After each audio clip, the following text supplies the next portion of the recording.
Good evening, ladies and gentlemen, and welcome to a special program tonight for NOLA Theater Talk. Welcome to the show. My name is Alan Smason, and we broadcast on the NOLA Theater Folk Facebook group. If you're not a member of that group, not to worry. We also broadcast on Facebook's theatercriticism.com Facebook page, the social media page that we have to promote reviews on theatercriticism.com, the website, and also, of course, my own YouTube channel. So we have an opportunity. If you are not on Facebook, you can watch the show on YouTube. It'll be archived also on all of those spots, the websites, if you were. Basically, we are just going to be having a special show tonight, though. Very unusual.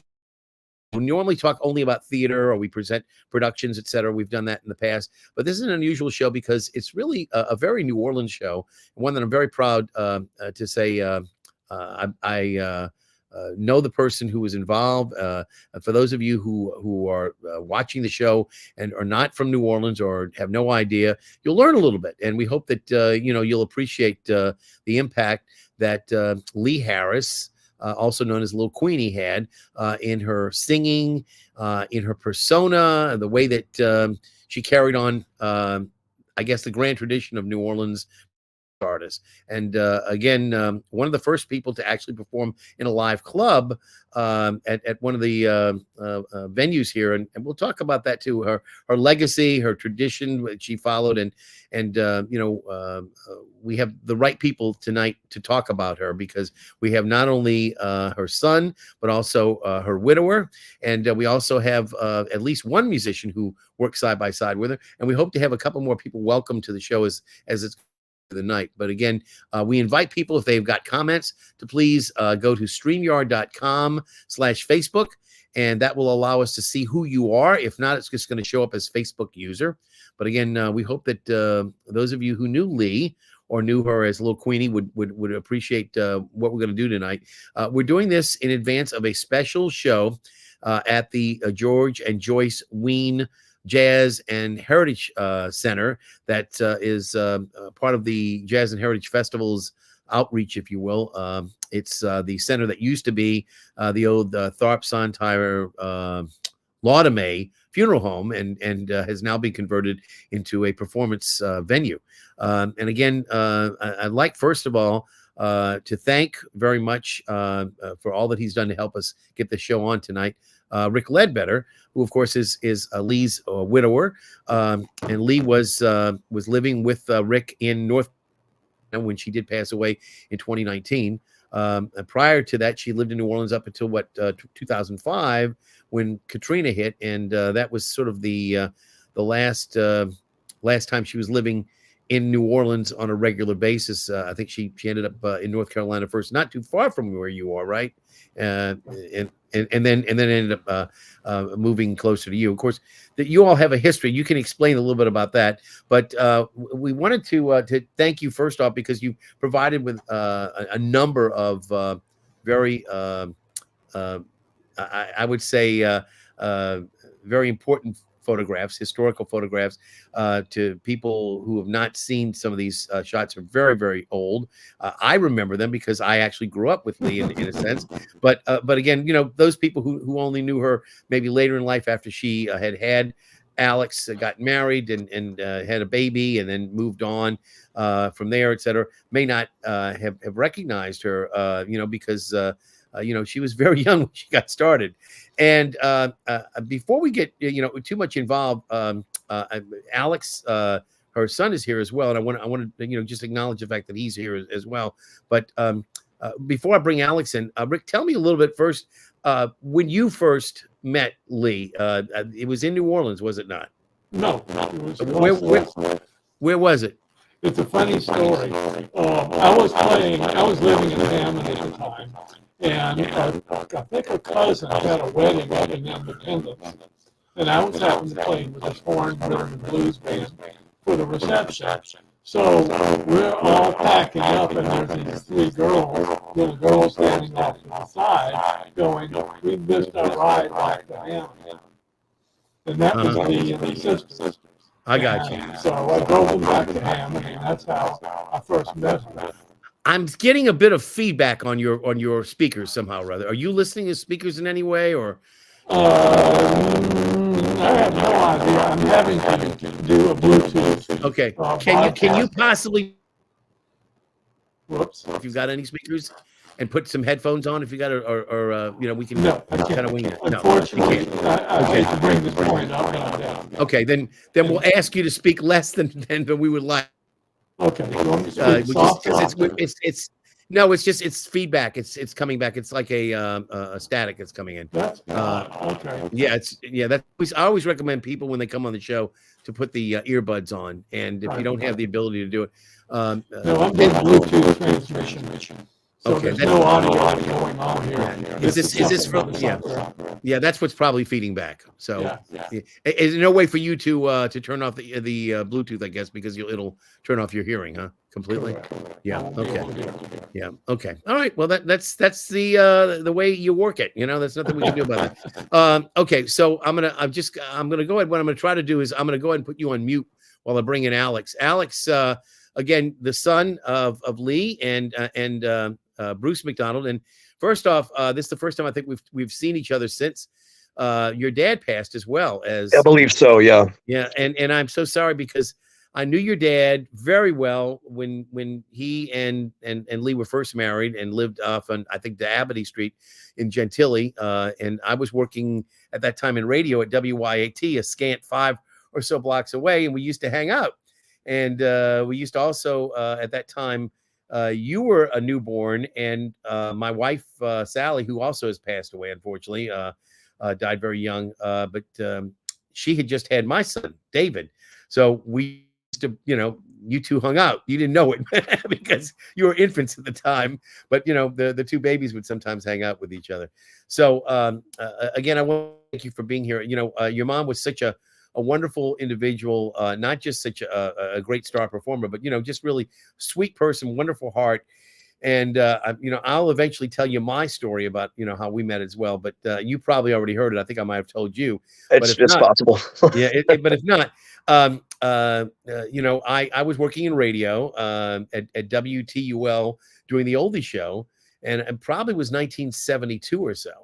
And it could have been later. I just don't remember. We started 72, but prior to her going on to perform, she was not a performer at that time, and she had blonde hair. So I think I might even long golden blonde hair. Yeah. So I think I have a picture of her with the blonde hair. Does that look like possibly one of those years that she might have had blonde hair? Because I think yeah. That beats her. So anyway, Rick, I'll try to let you chime in from time to time. Hopefully, it won't sound too bad. But anyway, I got a phone call. On the phone at a radio station. The voice on this lovely lady says, "Alan Smason, I want to meet you." Literally. Now, when you're in college and you're not necessarily going out with a steady person or whatever, the hormones are raging, et cetera. Sure. Yeah. So I said, do I want to meet this person? This may be not a good thing. I may end up, being left in the street or something like that, rolled or whatever. But, the hormones got the better part of me. So we ended up staying out the whole night. I probably 5:30 in the morning was when I probably got home. She stayed. We talked. We just talked about music. We talked about this. We talked everything we loved, everything. And somehow or other, from that moment on, from that night, came fast friends. We may not have seen each other months or years on end between times, but when we did, we embraced like we had just seen each other. Sure. Yeah. That's the way she was. So that's the way I got. And then of course. The oldie show was eventually sponsored by Jed Palmer through Jed's University Inn. And he was the first person, and Rick, you may have more knowledge of it, but he was the first person, as I recall, who put her on a stage and said, you perform, and I don't know how he convinced her or she convinced her, but somehow or other that started the whole thing. And that was prior to, a lot of the venues starting up, Tipitina's, et cetera, so in many, many ways, there were places before that had existed, like the Dewdrop Inn, of course, but not for most of the younger people. They had places like Germania Hall that would rent and let people come in, et cetera. But there was not a bar scene where you had people performing in a bar. That really had never happened before. So again, I will now bring in my drink that I'm having tonight. This is a Norland glass. I don't know if you know what a Norland glass is, but it's a double insulated walled glass, which is intended to essentially keep the heat of your hands from interfering with the alcohol. This is actually something that they call Royal Salute. This is Lil Queenie, so I'm actually going to have something to do with royalty. So this is Royal Salute, 21-year-old Chivas, which is and it's not cheap. It comes in a Spode bottle, a very special ceramic bottle that's made in England. So and they're all in different colors. This is a blue one, royal blue. So in her honor, and with your permission, I will bring mine in the room. I don't know what you've got, Rick. What did you bring in? Lemonade and water. and water. Cheers, guys. All right. Thank you for at least accommodating me. The other person who's in the room that we will bring in now, one of Leigh's great professional musician friends, is Lenny Zenith. Hello, Lenny. How are you? You got your mic on, I think is on mute right now, so you might want to put it on so we can hear you. Yeah, I just wanted to make a quick suggestion to my pal Rick there in North Carolina. If you can use the settings and change the mic from you can still hear, but change the mic to your Mac mic if possible. But anyway, hi, nice to meet you, Alan. Yeah. Leigh had a tremendous influence on me. I saw her. I actually made a pilgrimage today when I was downtown to Good Friends, where I first saw Leigh performing with Joel when I was in high school, and I was captivated. And she was such a huge influence on me as a musician and a performer. And she was a dear friend. I mean, we were friends for many, many years. And then later I would see her and John Magny, who unfortunately couldn't be here tonight, performing at, clubs in Uptown mostly. And then they became, the Percolators appeared. But those early days of, her harmonizing, and I think for me, one of the most magical things about her is the spirit that emanated from within her, because she just came out in her voice. It came out in her performance. It just radiated out of her face. And probably one of the best musical interpreters that I've ever known. And I've played with a lot of musicians in my lifetime. I mean, I've been playing for, almost 40 years. And she had a tremendous impact on me, not just as a musician and writer, but as a singer. I learned a lot from her, and also as a person, because she had such a tremendous spirit. So yeah, I had a wonderful opportunity with her one night. Becky Curry never was able to come on my show, but back in 1980 or so, I had a evening drive show on WSMB radio. And I used to interview people like the Neville brothers and all the university presidents, et cetera. And Leigh was one of the people that I had up, and we had a great time. Matter of fact, there was a young group that was just starting out at that time. They were playing at Luigi's Pizza, if you remember that. It was called the Radiators. So that was, those are the kind of people that I'd have up on my show. But and I never did have, unfortunately, the Pfister sisters on. But Holly Benson, who was with the Pfister sisters, they were starting up. Holly, welcome to the show. Appreciate you being here. I'm trying to get where I can be seen better. Yeah, I had to do this from my bedroom, because every other room in our house is filled with people doing things. Well, that's okay. So I don't know if you missed the first part of the show. We can recap pretty quick. I got Rick on a little bit of we're going to try to see if his mic will work a little bit better, but he's getting a little bit of feedback through his microphone because he's using the Bluetooth. Let's see, Rick, to see if it works. It's the hearing aid hookup. Yeah, it's the hearing aid. Yeah, so if you have that hooked up, it does that feedback thing. Yeah, so I had that happen with Amacy. Yeah. Oh, okay. Well, at least we know it's not me. No, it's not y'all. But and so we've already talked to Rick about how he met, and of course I talked a little bit how I met Leigh. Lenny talked about how he first encountered Leigh. So it's your turn now, because Alex can't remember the first time he met his mom. Well, he was there for sure. Oh yeah, Alex was so there. what about you? I mean, were you working as a Fister sister at that time when Oh you met Leigh? no. I guess I come in more as a friend thing, because I was friends with her before we did any music together. And our children, Susie Malone, myself, and Leigh, had babies kind of close together.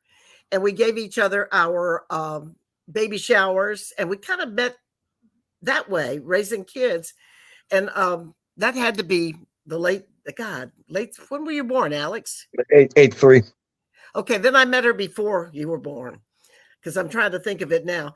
Yeah, I did the Fister Sisters since 1979. So we were there. And I think the first time we ever played at the Jazz Festival on our own set, I can remember the thrill to see Leigh and Becky Curry sitting in the front doing their little hands and singing along and stuff. And it was a big thing for me. So we were music friends then. But later on, as I said, in the early 80s, my daughter was born in 82. So we had children fairly close together. Darcy kind of was the third one in that group, Darcy Malone. And like I said, we gave each other our baby showers. We babysat each other's kids. I dropped my toddler off one day, and Leigh was watching her, and she was playing with Alex. My daughter is Jackie. And I came home, and here they are on a cardboard box sliding all the way down this whole flight of stairs. I totally freaked all the way out. It was like, they were carpeted stairs. It wouldn't have killed them if they rolled down, but it was, I raised girls. I came from a family of all girls. I'd never been around a little boy. I didn't know that kind of stuff happened, but it did happen. And I've been with Leigh through quite a few different relationships over the years, watching her through that. And we just we're buddies. We had sort of the other person that was in this little collegiality thing was Marcia Ball. She used to come and stay at Susie's house when she would be touring in town, and we would all get together and talk. And Spencer Boren too. He would come in and park his trailer by the house that the Malones had on Sundorn Street, and that's where they would park when they were in town. So we just had a little hippie musician friend group, and it was also musical. So we had the best of both worlds. Yeah, and as I mentioned, Alex, my son was also very young at that time. He was born in '84. February. So he used to hang out with Leigh and Bruce and my wife Sally. You remember? Oh, your Sally. lovely wife. Yeah. So we when you're young and you're raising kids, it's like throw them all together. It's like the more see what happens. Yeah, that's right. Well, if you got one, you might as well have 2, 3, or 4 at the same time, and the other person can go do something more fun. Yeah. So there was that. And again, we did enjoy ourselves. I mean, at that time, had we known to a certain extent, what would be going down the pike, 20 or 30 years later, we might have been a little bit more careful and zealous about what we were dealing with. But when you're young, you throw all caution to the wind and you do what you want to do, I guess, to a certain extent. I won't tell any of our exploits when we were before married. Okay, I got you. No problem. Those are the best ones, though. Can't tell those, not on the air. So, Rick, let's see if it sounds a little bit better now. How's this one? Turn it up a little bit if we can. We can't hear you. Here. There we go. Much better. Yeah, much better. Okay. All right. So can you hear okay in your ears? Oh yeah. Oh, good. That's perfect. I'm sorry to have to give you the microphone there like that, no. But now there's no more feedback, and that's wonderful. I'm not going to have to put you on mute anymore. Again, one of the reasons we're doing the show tonight, and again, one of the things that we wanted to kind of point out is that there is this wonderful tribute to Leigh that's going to be on this Wednesday. As I said, it's a live event. However, all the tickets, all 200 plus tickets, have been sold out for the last week. So it's going to be a full house. We know that, but they are also going to live stream it, and I Yay! know that it's not just a concert. The concert starts, I think, around 7:15. Y'all can tell me a little bit about that in just a second. But the first thing they're going to be doing after they let people in is they're going to be having a discussion, a panel discussion that's going to be headed up by Gwen Tompkins. And of course, I Gwen love her. Tompkins is Music Inside Out. She appears occasionally on Steppin' Out, and Gwen, of course, is going to be conducting a panel discussion about Leigh, her impact on the music scene, et cetera. And I'm not quite sure. I don't want to put words in her mouth, et cetera, but I'm sure that she's going to do an excellent job because she's very well researched into, you know, her topics of music, et cetera. That's right. And you know, I think she still has probably one of the most infectious laughs in all of radio. So, you know, if you haven't heard her having fun with herself, you know, she's a great interviewer, and also it's fun to listen to her when she has a good time. So I recommend that. Now I know that I had asked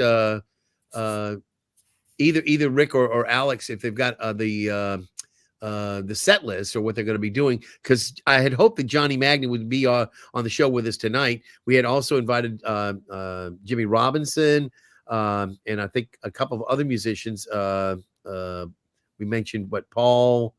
Paul Clement. Yeah. Clement was supposed to come as well. So, but Lenny, you look like you've got the program already. Yeah. So it's a beautiful program. Yeah, absolutely gorgeous. So can you just go to the first part of it, the panel discussion? Who's also going to be on the panel with Gwen Tompkins? I don't see much of a listing. Panel, it just says panelists: Nina Bozak, Missy Bowen, and Debbie Davis. Okay, so Debbie Davis, we know Debbie, right? From she's a performer who's been with the Pfister Sisters previously too, right? At one point. Yeah, at one point she was with us. Yeah. I thought Alex McDonald was on that panel. I was going to ask if why Alex wasn't on there too. Well, from what I understand, I mean they're doing the whole. It is Women's History Month. Oh, and, okay, all right. You know, I did get that information. I was like, took it with a grain of salt. I'm like, you know what? That's just the way it has to be. Yeah. Okay, that makes sense. Well, that makes sense. Then I'm going to volunteer to be on the panel. 3 people isn't enough. Yeah. I agree, Holly. They may not have enough time though. That's the only problem. You know, Gwen may have, you know, only a certain amount of time, but we'll see. I'm sure you'll be welcome if you want to. In any event, that panel discussion goes, how long does it say? Is it 45 minutes or an hour? I don't have the schedule in front of me, but I think it's about 45 minutes because they want to have the panel and they want to kick the music off pretty quickly thereafter. So about 7:15, I think they said. I think the panel stops maybe around 7.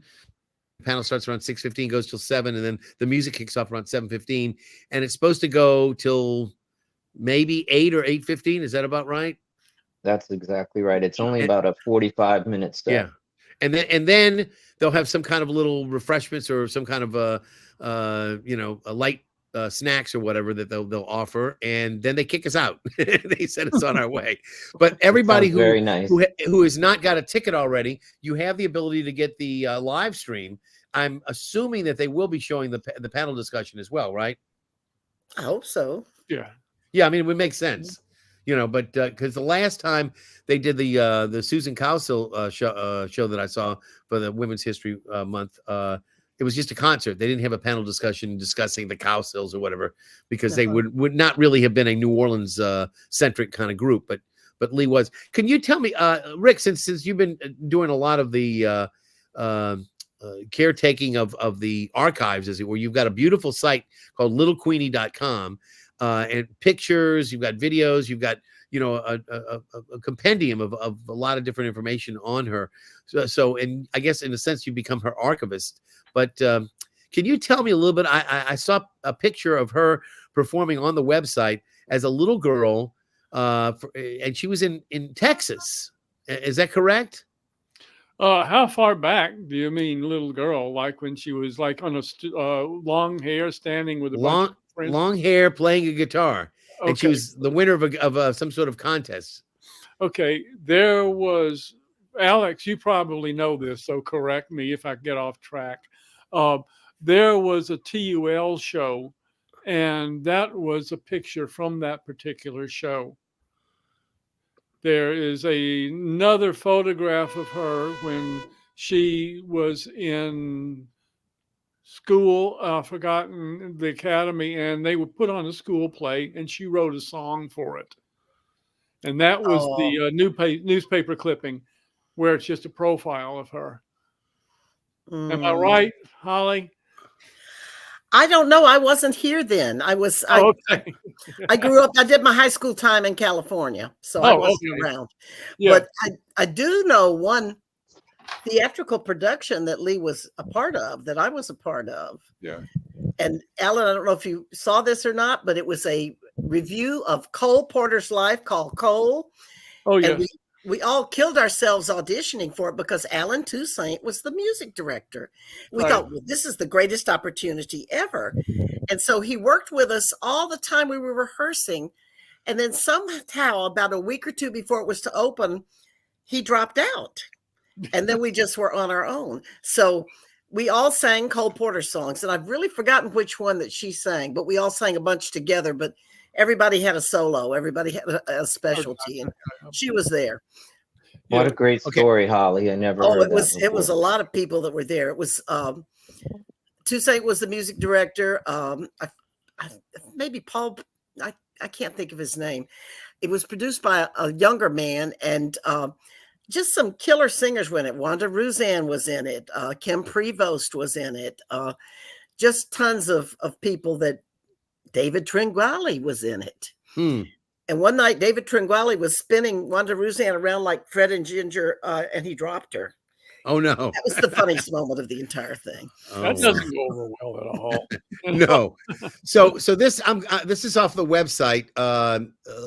Again, this is the website for the Jazz and Heritage Festival. So I'm going to share this out. This should show the time. 5:30 p.m. doors are opening. 6 o'clock to 7 o'clock panel discussion. And then from 7 to 7:15, they're going to allow a question and answer period. And then at 7:15, the concert will be going on, and then the reception between 8 to 9. So hopefully that gives everybody an opportunity to check out what's going to be going on. So if the live stream starts correctly, it should start at 6 o'clock and run all the way until 8 o'clock. And then, of course, the reception won't. So very nice. I'm hearing a little bit of meters in the background. Sorry, that was my ringtone on my phone. Oh yeah. All right. That's a really great ringtone. So get your attention. Yes, it does. I'm going to stop the sharing. So again, some wonderful performers on the bill. And since Lenny, you've got the program, can you tell us who some of the people are? If not everybody who's on the listing there. I'm sure there may be some others that'll join. So who do you have that you can tell us about who's going to be there that people can see? And again, the live stream link will not be up until the day of the show, from what I understand. So you have to kind of make sense. Yeah, I mean, the tickets are all gone, from what I understand. Yeah. Mm-hmm. But I really do need to give a big shout out to John Magny, who came down from Colorado, who's done a tremendous amount of work in putting this together and rehearsing people, and Allison Young, who's also been coordinating a lot of this, and they're going to be performing. Let's see, John Meunier is going to be on bass, Ricky Sebastian on drums, Josh Paxton's going to join us, Tom Marin, Joe Cabral on horn, and Debbie Davis is going to be there. I know Darcy Malone's going to come up and sing a bit. Holly and Alex are going to sing, and I know for me it's just a great tribute to a iconic musician, not just in New Orleans but nationwide or worldwide to me. But it's just going to be a great celebration and tribute to her life and her music. Well, again, for those of you who I might have missed someone, Debbie Davis. Did I mention Debbie? You mentioned Debbie. Yes, you did. No. Jimmy Robinson. You did. I don't think you mentioned Jimmy Robinson. Yeah, Jimmy Robinson, who's also done a tremendous amount of rehearsal. Was Meunier also in Woodenhead with Jimmy? I'm trying to remember. No, he was not. He was in the Percolator. Who was in Woodenhead? There were two people I think. That's that were Paul Clement. Maybe he was going to be on the show, but he couldn't do it. Okay. Yeah. Well, you know what? You ask, and whoever can show. I appreciate all you guys being here because again, I know Alex may have to leave a little early, but you know, we appreciate you being here and honoring your mom. And if you do have to leave, it's okay with us. I just, you know, I mean, unless I can bring you on the ride, you know what I'm saying? It's okay. But I want to thank you for being, you know, if you do have to leave early, I want to thank you for being here because, you know, you're part of her history. You're part of what made her tick. And she you know, she doted on you. I mean, I know how much of a loving mother she was. I always consider her like an earth mother type. You know? She absolutely was. Yeah. You know? But in your particular case, she was even more attentive and even more giving and loving. And so, you know, you were very blessed. And we all were to you know, to share the same space, same air that she was walking in. So, you know, again, I only wish she was still here with us. You know, it's another story about honoring her memory, but you know, we do, as they say, die twice. You know, once when we after physically pass on, but the second time is when we forget, when we no longer have the memory of them in our minds or in our hearts. So again, I hope that this concert will stir people's memories and keep Leigh's memory alive and keep her legend, you know, fully envisioned for people who had not heard her sing in the recent years. You know, again, Rick, I don't know what she was doing in North Carolina. Was she performing towards the time after she moved into 2005? She was singing in various venues there. Yes, I was playing with a couple of jazz combos, and we took one of the combos and we were doing some gigs together with that. Man, nothing really special, but about 2013, she decided she wanted to make a new CD. So we took one of the combos and started recording and went out to Raleigh and recorded the rhythm section. And then went down to New Orleans and recorded the vocals. And there's a video of that online. And that album became, although she got sick and was unable to finish it, that became Waking Up in Dreamland. And the focus song was Clark Vreeland's song. Oh, yes. Yeah. And a bit of if the full thing, if the thing ever comes into full press, it has some of Clark's artwork on it too. But it was, as you were there, Holly, and you were there, Alex. It was just a great total session, and it was totally phenomenal. I have to relate this story of where they had recorded, and Phil Degree comes in and unpacks his guitar, and I understand there was a wine bottle in that case. And Leigh walks out into the studio, and they turn on the lights, and they start laying down this version of Ruby that just takes your breath away. Halfway through it, Phil goes, "No, no, no, I hate what I'm doing." And they went back and did the whole thing front to back with no takes. And it's basically she's singing more or less a cappella on top of whatever Phil's doing. And it's just jaw dropping. it's really wonderful one.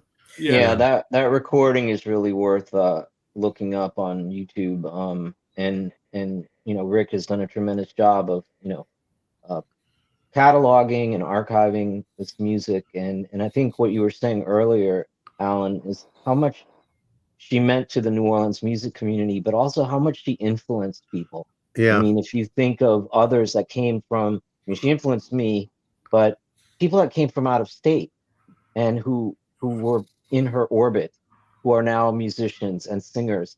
And she's impacted the New Orleans music scene beyond what I think people understand. So I think it's really important to keep her legacy alive and to get her work, the entire artistic catalog of what she did. I wish there was more video because it's just so important. And I'm glad when WWOZ runs her Jazz Fest sets and you know, keep turning up other nuggets that maybe people were not familiar with. But but there are still people being influenced by her work, you know, and I think that Darcy Malone is certainly a great example of that.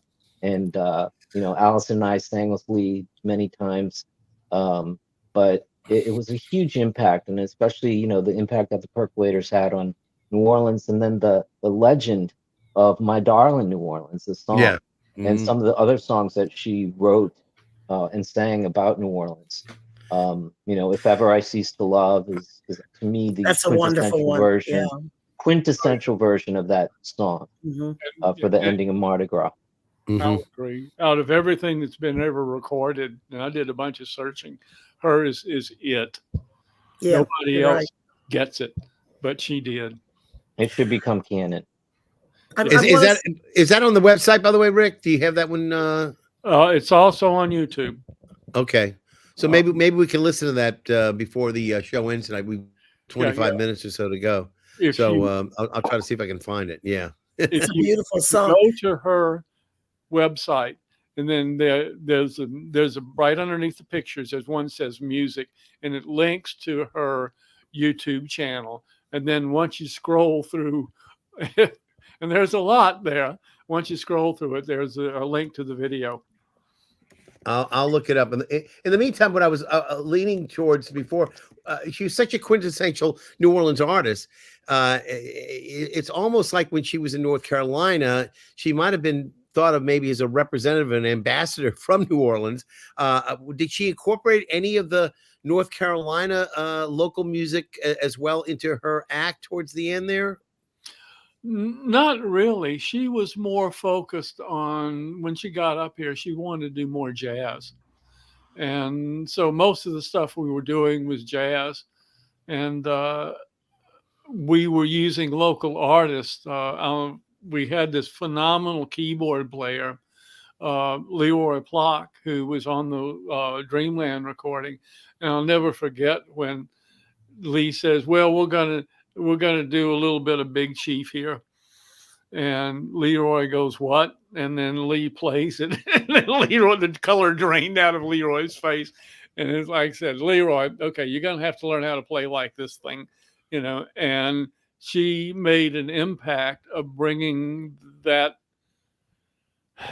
What do you put your finger on it? The New Orleans groove. There's no name for it. Everybody that knows it knows it. You know, Alex knows it. You know, you go someplace else and you play that groove and they just think it's like music from heaven and they can't play it. Oh, that groove came from Congo Square. Yes. Made its way through Storyville, ended up being in the streets. And when the street musicians and the Creole musicians and the French Opera House Pit Orchestra got together, that was the blending of it all. And kudos to you, Rick. You're the one that got Leigh included in Historic New Orleans Collection. Thank you. And that's a big thing. Yeah. I'm very, very proud of you for that. Thank you. I'll never forget this one gig up here that let me censor it here. We were playing a bunch of jazz and she just cranked out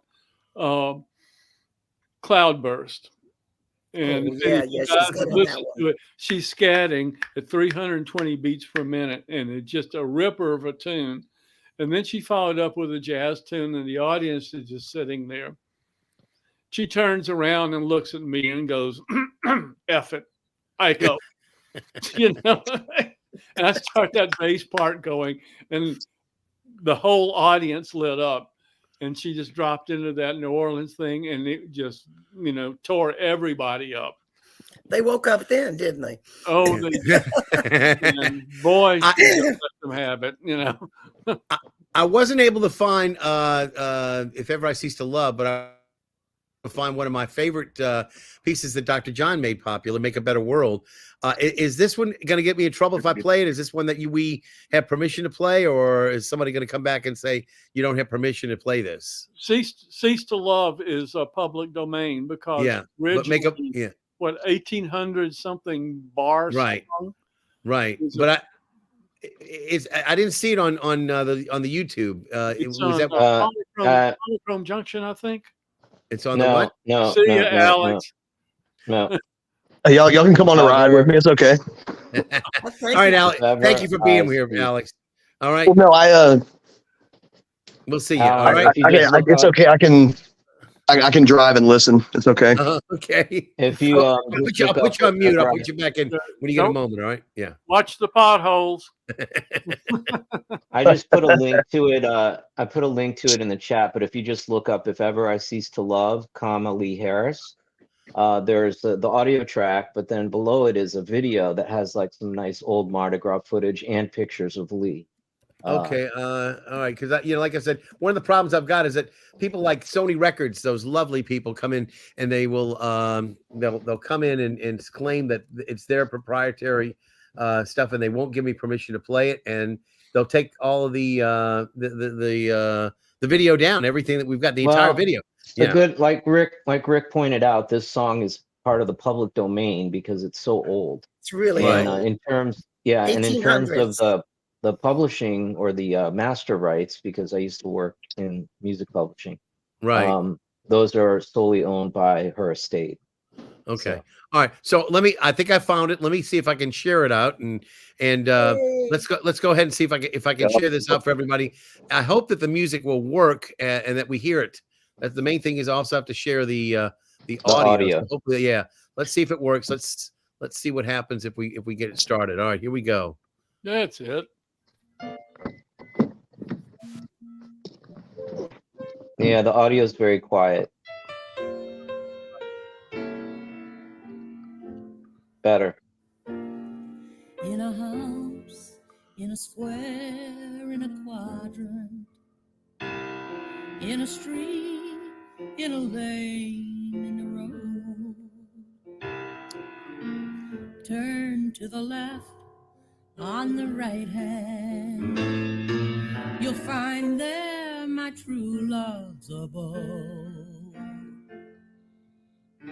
I'll go a-courting and a-cooing to my love like a dove, and swearing on my bended knees, if ever I cease to love, may sheep's heads grow on apple trees, if ever I cease to love.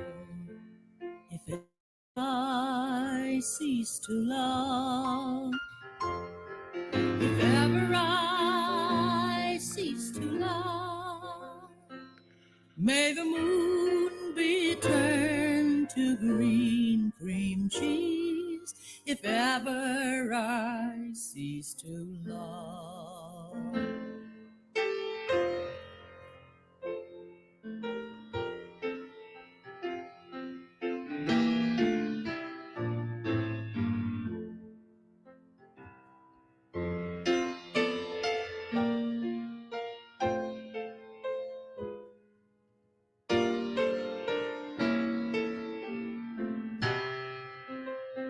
She can sing, she can play on the piano, she can dance, she can jump, she can run.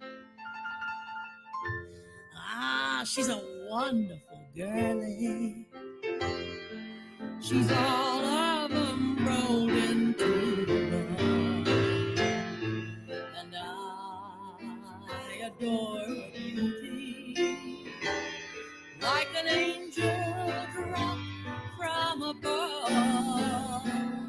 May the fish grow legs and cows lay eggs, if ever I cease to love.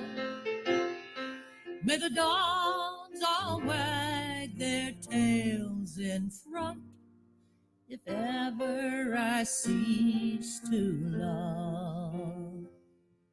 If ever I cease to love, if ever I cease to love, may the moon be turned to green cream cheese, if ever I cease to love. And may sheep's heads grow if ever I cease to love,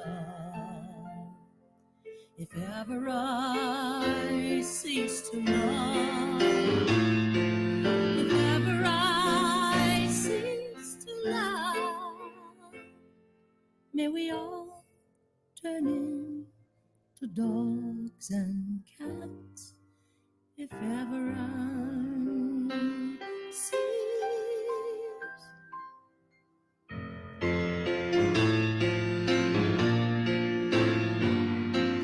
If ever I cease to love.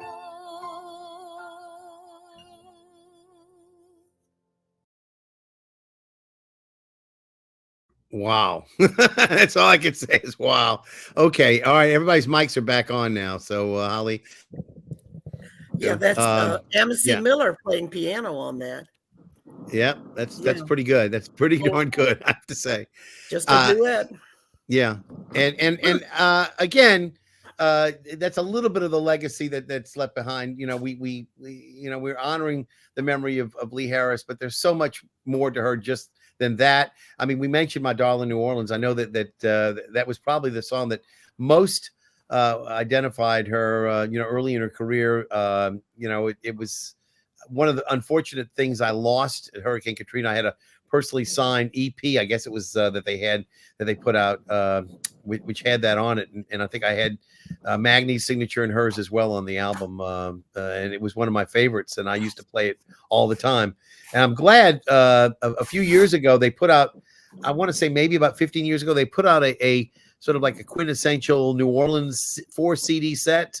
Big old box of New Orleans. Yeah, and it's one of the songs that's on that collection, and I'm so glad they have it because, like I said, I lost my original, so that's all I got left. But every now and then I take it out and play it, and I'm so glad I do. But again, with YouTube, you've got the ability to check that out, and of course, as I said, Rick, on your website that you're taking care of, littlequeenie.com, you can go there and you can listen to as much Little Queenie, much Leigh Harris as you want, and enjoy it as much as you can take in one day. But I have to say that they alluded to the fact that you have donated much of the material that you had to the Historic New Orleans collection. So people who are researchers, scholars, are going to have access to that material, and hopefully will be able to produce more scholarly works, etc., on her effect on the New Orleans music scene. Yeah. Moving forward, at least we hope. And again, Alex, that's part of what we hope is going to be something that you'll be able to pass on down as well to your progeny as well, and say here's where grandma is. And unfortunately, there's no little ones as of yet to really pass anything on to. I've always kind of made the joke that the legacy stops here, but that's not fair. Yeah, well, you know what? You're not that old yet, so Yeah. Just keep that in mind. Holly, I didn't ask you what you brought in tonight for the room, as far as something to drink. Well, this is super boring. It's just a big glass of ice water. No, you're right. The least you should do is put it in a fancy glass, for God's sake. Yeah, hydration is everything. We need to do one more toast. Don't go away. Okay. Keep talking. I got my glass. All right, we're talking. All right. So I showed a few pictures. I hope you enjoyed. Those are fantastic pictures that Rick shared with me as well, from some of the early days. And again, I think this might have been one that maybe a Jazz Fest. It looks like that maybe a Jazz Fest post. Yeah, it picture, looks like it. With the overhead there. And again, I think that might have been the gig that Alex was on, because there was this memorable performance that they did together, which is pretty historic, and there's some great pictures of them. I don't know if that's the one particular one, but it you probably can't see because he's driving, so I don't want to make him go off the road. No, I don't want him to. But I do recognize that picture. Just being able to briefly, that was under the jazz tent, I believe. Yeah. Okay. Jazz tent. Yeah. Like I said, I was pretty sure it was a Jazz Fest, so I wasn't sure exactly what tent. And again, another lovely picture. I mean, I think she's almost effervescent in that picture. She's almost like sparkling. You know, that's just a smile that just goes from one ear to the next, you know, just fabulous. And the last picture I put up was, this must have been obviously after the series A was on, that she must have been invited back to come and maybe to make an appearance when they were doing is that possible? I think that was a fundraiser. Oh, that celebrated, that Treme put on in this big hall with lots of stages. And I recall her being opening on one stage toward the end of it. It's Generations Hall. It was at Generations Hall, I think. Okay. All right. And it was meant to promote the series and to earn money to give back to New Orleans. And yeah, she was pretty much loved and worshipped by Blake Leigh, the music director, rightfully so, and David Simon too. Yeah. Mm-hmm. Well, okay, Rick, you got something you wanted to mention? May we raise another toast? Sure. Yes. To some that know Leigh well, you may recognize this. Courvoisier. And this was a bottle that I found in the empty bottle that I found in one of her bags. She had a bag of percussion instruments, and I've kept it all these years. So here's to you, darling. All right. I'll drink to that. Me too. All right, everybody. Again, Holly, I don't know if you heard, but I brought a little Royal Salute in, which is a 21-year-old version of Chivas Regal. So, but yeah.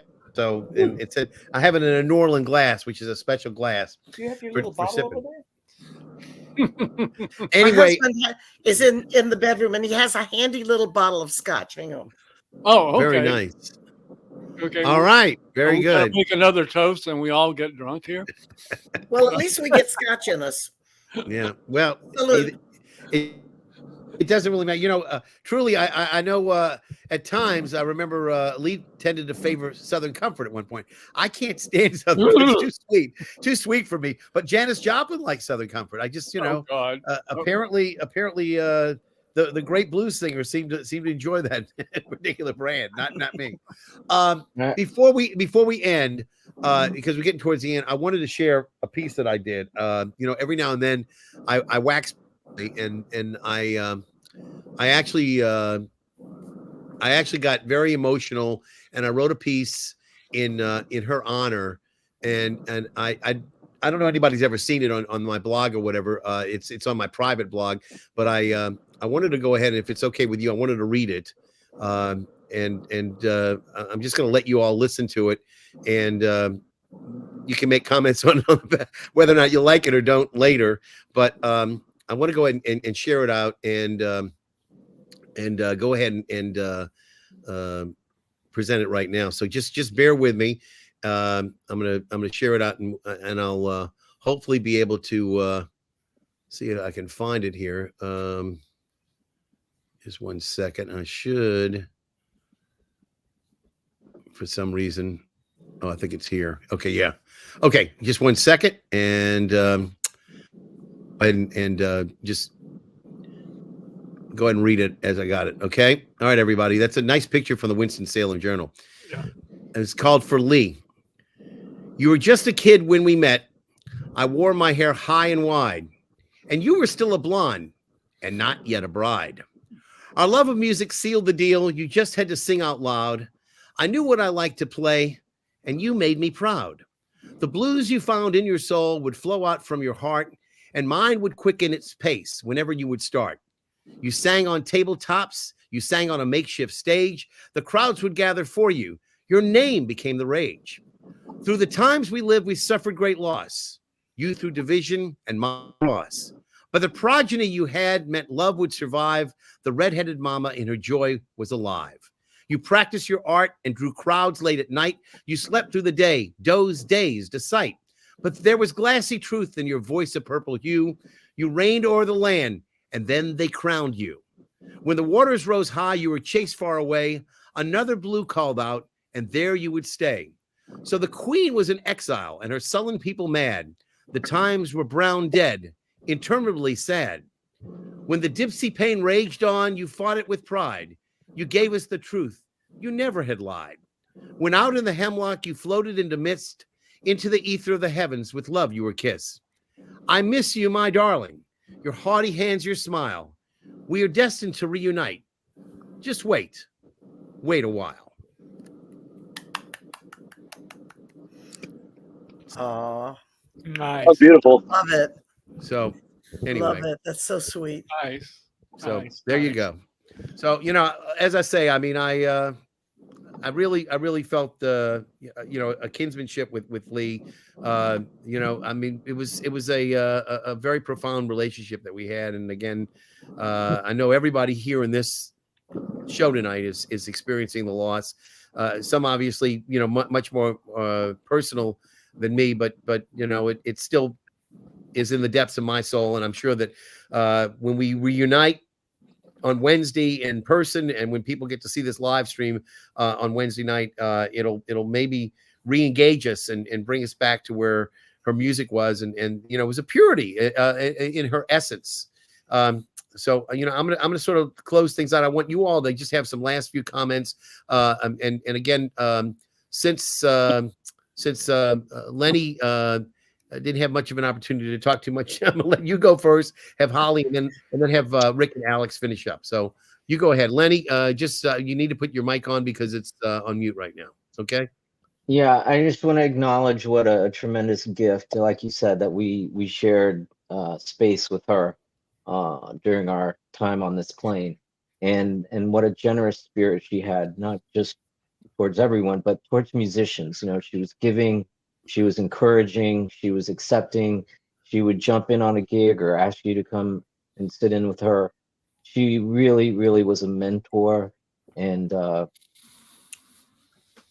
real inspiration to so many people here in New Orleans. So I just hope that, you know, her legacy lives on. And if you've been able to go to any of the memorials or tributes that have been done at Tipitina's, Chiquiwawa, different places, they've been huge events. The last one lasted over 3, almost 4 hours.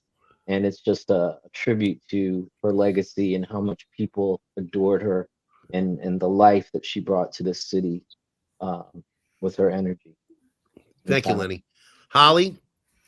Well, I got on my Little Queenie earrings. They're these little hearts. Mhm. Oh, cute. See? And it's a symbol she had. It's a symbol we used really in the guest book at her memorial, had that symbol on it. But Leigh, ain't no touching her. Mahalia Jackson was by far the best female singer to ever come out of New Orleans. But Leigh Harris is the best white girl singer that ever came out of New Orleans. Oh, Agree. yeah. Totally agree. Rick, you want to chime in? On a personal level, I knew Leigh differently than, well, most people do. And she was just amazing. She was always her. She was always Leigh, no matter whatever came down the road. But she was big-hearted. She was encouraging, as everyone has said, and was just amazing. I usually don't talk about our relationship, but I call it us. And it was one of those of two people making a greater thing than each one of them. The sum is greater than the whole. And I really miss her, as everybody does. Mm-hmm. So I'm hoping that her legacy will live on past me, past Alex. And once we've had our chance to go over to the other side and see her. So I really thank you for the opportunity for doing this program for her. My pleasure. All right, I'm going to let Alex finish up the last word. Okay, Alex. There's nothing I can really say that hasn't been said already. I just hope to leave at least maybe a fifth of the impact in my own career that she made on this community down here. And I'll be as unorthodox as my craft is. You know, I'm trying to push it as far as I can. You know, and she was always as everybody else said, she was always very encouraging, even, when I was coming up as a young pup, just trying to fit in and jam out on the washboard and not knowing in 23 years it would really kind of I would be coming into my own. And there's a couple of events I wish she could have seen in the last couple of years. I did get inducted into a Hall of Fame in Texas in December of 2022. And I really wish she could have seen that. But I mean, she's up there somewhere smiling down, and that gives me comfort.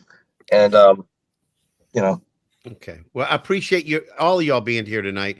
Again, thanks to Rick Ledbetter, Alex McDonald, Holly Benson, Lenny Zenith. Again, I'm going to ask y'all just to stick around for just a little bit while I say goodnight to everybody.